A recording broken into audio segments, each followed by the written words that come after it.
Pertanyaan-pertanyaan ini pernah muncul di hati hampir setiap orang, entah di malam sunyi atau saat hidup terasa hampa. Kalau kita benar-benar ingin mengenalnya, jangan paham setengah-setengah, jangan buru-buru bereaksi, buka hati, menerima pengetahuan yang mungkin agak sedikit berbeda. Tonton sampai habis biar kamu nggak salah paham. Ini renungan pribadi saya yang menggabungkan sains modern dengan ayat-ayat Al-Quran. Saya bukan ahli fisika atau ulama, hanya berusaha mencari kebenaran dengan akal dan hati. Silahkan renungi dan ambil yang bermanfaat aja. Sekarang kita masuk ke pembahasan. Cara paling masuk akal untuk mengenal Tuhan adalah dengan mengenal dulu ciptaannya. Bukan sekedar melihat, tapi memahami secara mendalam. Dan di zaman kita sekarang, salah satu cara paling jujur dan teliti untuk memahami ciptaannya yaitu dengan melalui sains. Mari kita mulai dari sana, dari fakta-fakta yang bisa kita buktikan bersama. Kita mulai dari sesuatu yang paling dasar, yang sudah ditemukan oleh sains modern, yaitu energi. Ini udah pernah aku bahas singkat di video sebelumnya, yang gambarnya ini. Kamu bisa nonton itu setelah ini nanti untuk melengkapi puzzle pemahaman hakikat wujud. Tapi di sini kita bahas lagi secara singkat dan lebih mendalam lagi. Einstein pernah mengatakan satu kalimat yang mengubah cara kita melihat dunia, yaitu segala sesuatu adalah energi. Ini adalah ringkasan populer dari pemikiran Einstein melalui rumusnya yang terkenal, yang menunjukkan bahwa materi dan energi pada dasarnya adalah hal yang sama. Maksudnya, semua yang ada di semesta ini, di sekitar kita, entah itu batu, meja, udara, bahkan tubuh kita sendiri, pada dasarnya adalah energi. Artinya, semuanya terbentuk dari energi. Sekarang, kita pahami dulu apa itu energi. Pemahaman paling gampangnya gini, energi adalah kekuatan yang hidup di balik segala sesuatu di semesta ini, termasuk suara ini adalah energi. Energi ini bukan benda mati, ia hidup, bergerak, dan menjadi kekuatan di balik segala sesuatu. Terus, energi nggak punya bentuk tetap, ia bisa berubah bentuk. Contohnya, energi listrik, bisa jadi energi cahaya lampu, bisa jadi panas setrika, bisa jadi gerak kipas angin. Energinya dari yang sama, tapi bisa berubah ke energi lain. Dalam fisika, ada hukum kekekalan energi, yang dimana energi nggak bisa diciptakan, nggak bisa dimusnahkan, melainkan hanya bisa berubah bentuk. Dan lebih dalam lagi, sains membuktikan bahwa segala sesuatu di semesta ini terbentuk dari energi, termasuk benda padat. Sekarang, coba kita lihat dulu di Al-Quran. Allah berfirman, "Dan kami jadikan segala sesuatu yang hidup dari air." Mungkin beberapa orang mengira kata ayat di ayat itu adalah zatnya air dan langsung berpikir, oh berarti semua makhluk hidup tercipta dari air karena unsur tubuh dominan dari air. Itu benar, tapi ada makna yang lebih dalam lagi. Kata ayat di sini bukan hanya zatnya air yang kita minum itu. Yang dimaksud air di ayat itu adalah sifatnya air. Tapi perlu diingat, bukan berarti penafsiran kata air di ayat itu sebagai zatnya air itu salah. Itu juga benar, karena secara biologis sudah terbukti bahwa komposisi makhluk hidup mayoritas terdiri dari air. Bahkan, manusia tercipta dari air mani atau sperma seperti yang disebutkan di ayat lain. Tapi di sini, kita sedang menjelajah lapisan makna yang lebih dalam yang melengkapi pemahaman itu. Sekarang, mari kita lihat sifat air. Sifat air itu fleksibel kali. Kalau dituangkan ke gelas, bentuknya ikut gelas. Dituangkan ke botol, ikut botol. Kalau dipanaskan, jadi uap. Kalau didinginkan, jadi es. Tapi hakikat sifat air tidak pernah berubah, yaitu fleksibel, mengalir, bisa berubah bentuk, dan air nggak punya bentuk tetap. Sifat kayak gitu persis kayak sifat energi yang ditemukan sains sekarang. Energi itu sifatnya bisa mengalir, menyesuaikan, dan membentuk apa aja di alam semesta ini, dari awan yang ringan sampai gunung yang kokoh. Kalau kata ayat di ayat itu dimaknai secara harfiah aja, yaitu segala sesuatu yang hidup terbuat dari zatnya air, pertanyaannya, gimana caranya batu terbentuk dari air? Gimana caranya api terbentuk dari air? Gimana caranya angin terbentuk dari air? Padahal ayatnya jelas segala yang hidup dari air. Dan segala sesuatu di semesta ini sebenarnya hidup, termasuk materi padat. Kita lihat di Al-Quran, Allah berfirman, langit yang 7, bumi, dan semua yang ada di dalamnya senantiasa bertasbih kepada Allah. Tidak ada sesuatu pun kecuali senantiasa bertasbih dengan memujinya, tetapi kamu tidak mengerti tasbih mereka. Sesungguhnya Dia Maha Penyantun lagi Maha Pengampun. Di ayat itu dikatakan semuanya tanpa kecuali bertasbih kepada Allah. Jadi kalau materi padat dikatakan mati, tidak mungkin bisa bertasbih. Artinya segala sesuatu di semesta ini hakikatnya hidup. Aku udah bahas di video sebelumnya tentang segala sesuatu sebenarnya hidup dan bertasbih. Gambarnya yang ini, nanti silahkan ditonton. Sekarang kita lanjut dulu. Pertanyaannya, kenapa Al-Quran menggunakan kata air? Karena di zaman itu belum ada istilah energi, dan air paling mudah ditemukan manusia untuk merenungi makna ayat itu. Dan kata air bisa dipahami di setiap zaman. Jadi, Al-Quran udah menggambarkan hakikat energi ribuan tahun yang lalu dengan bahasa yang paling mudah direnungi manusia pada masa itu. Nah, sekarang kita udah paham kalau segalanya hakikatnya adalah energi yang fleksibel. Sekarang kita masuk lebih dalam. Bagaimana energi ini muncul? Fisika kuantum membuktikan bahwa segala materi yang kita anggap padat dan nyata kayak meja, HP, tubuh kita, gunung, semuanya sebenarnya kalau di zoom sampai mentok hanya ruang kosong. Dari kekosongan itu terbentuklah atom. Terus atom itu bersusun menjadi materi atau wujud di semesta ini. Sekarang ayo kita pahami lebih dalam secara bertahap sampai pada kekosongan. Semua ilmuwan sepakat bahwa setiap segala sesuatu di semesta terbentuk dari susunan kumpulan atom. Apa itu atom? Sederhananya gini, atom adalah bangunan dasar dari segala materi yang ada di semesta ini. Setiap atom memiliki inti atom di tengahnya. Inti atom ini terbentuk dari proton, neutron, dan dikelilingi oleh elektron yang berputar dengan kecepatan luar biasa. Dan para ilmuwan terus melihat lebih dalam lagi dan menemukan bahwa proton dan elektron sendiri tersusun dari partikel yang jauh lebih kecil. Proton terbentuk dari quark dan elektron terbentuk dari lepton.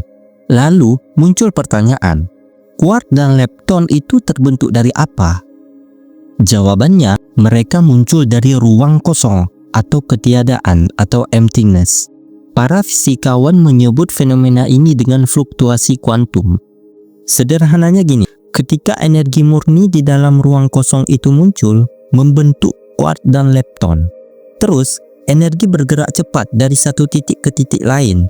Terus, energi memadat dan bertransformasi menjadi materi atau wujud yang kita lihat di dunia ini.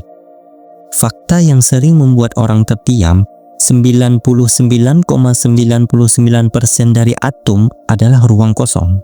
Tubuh kita yang terasa padat, hakikatnya 99,99%-nya hanya ruang kosong. Yang membuat kita merasa padat dan nyata adalah kecepatan yang luar biasa dari energi, serta interaksi kuat antara energi di partikel-partikel itu. Sekarang, ayo kita pahami dengan bahasa sederhana proses terciptanya tubuh kita dari kacamata fisika kuantum. Sederhananya gini, bermula dari kekosongan atau ruang kosong. Kemudian berfluktuasi menghasilkan energi murni. Energi murni itu membentuk quark dan lepton. Quark membentuk proton dan neutron, dan lepton membentuk elektron.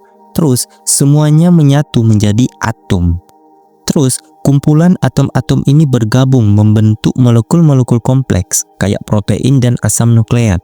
Terus molekul-molekul itu menyusun sel-sel tubuh kayak sel darah, sel otot, atau sel saraf. Terus sel-sel bergabung membentuk jaringan. Jaringan membentuk organ seperti hati, jantung, dan otak. Dan organ-organ itu terintegrasi dengan tulang sebagai kerangka, saraf sebagai jaringan penghubung sinyal dan sistem lain, hingga akhirnya membentuk wujud manusia yang sempurna. Dan di setiap tahapan pembentukan itu ada kekosongan sampai jadi manusia sempurna. selalu ada ruang kosong yang dialiri oleh energi murni yang sama. Ruang kosong itu bukan benar-benar kosong, tapi penuh dengan getaran energi yang terus mengalir, bertransformasi, dan membentuk segala wujud yang kita lihat. Begitu juga dengan jiwa kita. Jiwa bukan sesuatu yang berdiri sendiri atau terpisah dari alam semesta ini. Jiwa-jiwa lahir dari energi murni yang sama, dari kekosongan yang sama. Bedanya, getaran energi pada jiwa jauh lebih halus, lebih cepat, dan lebih lembut daripada energi yang membentuk tubuh jasmani kita. Energi yang membentuk otak, saraf, pikiran, dan perasaan kita itu pun adalah energi yang sama yang menjadi hakikat jiwa. Ketika tubuh ini mati dan tubuh hancur, energi yang membentuk tubuh kita ini akan kembali ke sumbernya.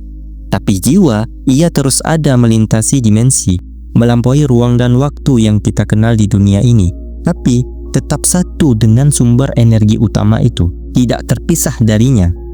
Begitu juga pada materi yang lain, antara air dan batu, antara api dan es, antara sel dan DNA. Semua perbedaan itu hanya perbedaan pola getaran dan kecepatan dari energi yang sama dari ruang kosong itu. Maka, segala sesuatu di alam semesta ini sebenarnya tidak ada, tapi ada. Dan ada, tapi tidak ada. Dikatakan ada karena ada wujud materinya, bisa kita lihat.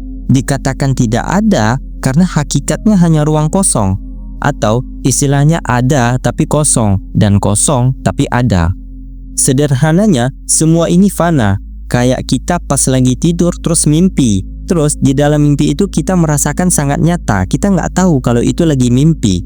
Tapi hakikatnya sebenarnya itu kita lagi mimpi, tidak nyata atau ilusi.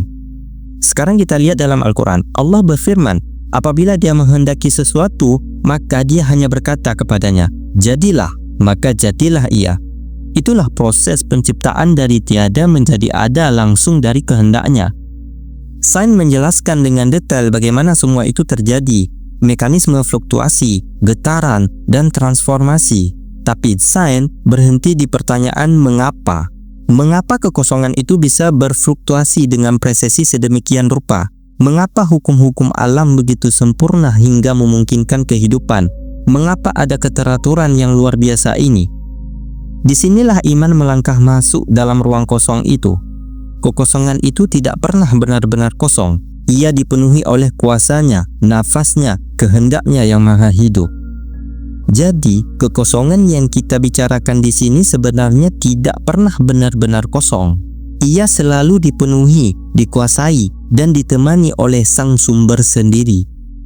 Tanpa kehadirannya yang membersamai setiap detik kekosongan itu, tidak akan pernah ada fluktuasi, tidak akan ada energi, apalagi wujud seperti kita sekarang ini. Inilah hakikat yang membawa kita semakin dekat kepada kesadaran bahwa segala wujud di alam semesta ini pada dasarnya berasal dari satu sumber energi yang sama. Dan sumber itu tidak lain adalah penampakan sementara dari Sang Maha Pencipta.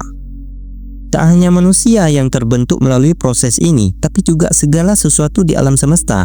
Matahari, bulan, bintang, planet, angin, cahaya, tumbuhan, hewan, semuanya dimulai dari kekosongan yang sama, energi yang sama melalui kuart dan lepton, atom, hingga struktur wujud yang unik.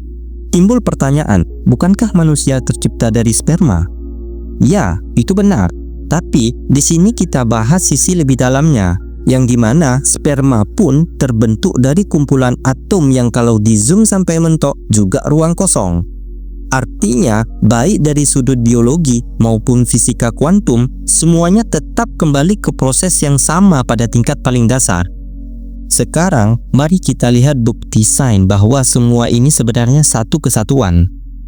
Dari sini, fisika kuantum menyampaikan pesan yang lebih dalam lagi. Dua partikel tadi yang saling berinteraksi, meskipun dipisahkan sejauh miliaran tahun cahaya, tetap saling terhubung secara instan yang melampaui ruang dan waktu. Fenomena ini disebut keterikatan kuantum. Ini membuktikan bahwa alam semesta ini dan seisinya adalah satu kesatuan yang tak terpisahkan, tak ada pemisahan sejati. Segala yang ada, manusia, hewan, tumbuhan, binatang, pikiran, perasaan, bahkan jiwa, tersusun dari energi yang sama, berasal dari sumber yang sama, dan tetap terhubung dalam satu medan energi yang tak terbatas. Artinya, kita hidup di dalam samudera energi yang satu, yang tak dibatasi oleh apapun.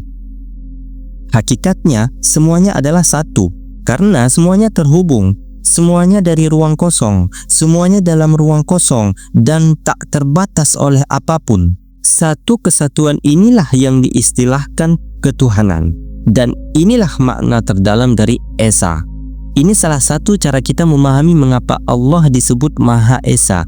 Segala yang ada pada hakikatnya adalah penampakan dari satu realitas tunggal. Itulah yang dinamakan Esa. Baik, karena videonya udah panjang kali, kita akan lanjut di video berikutnya untuk menjawab pertanyaan siapa Tuhan, di mana Tuhan, dan siapa aku. Sampai jumpa di video berikutnya. Salam sejahtera untuk kita semua.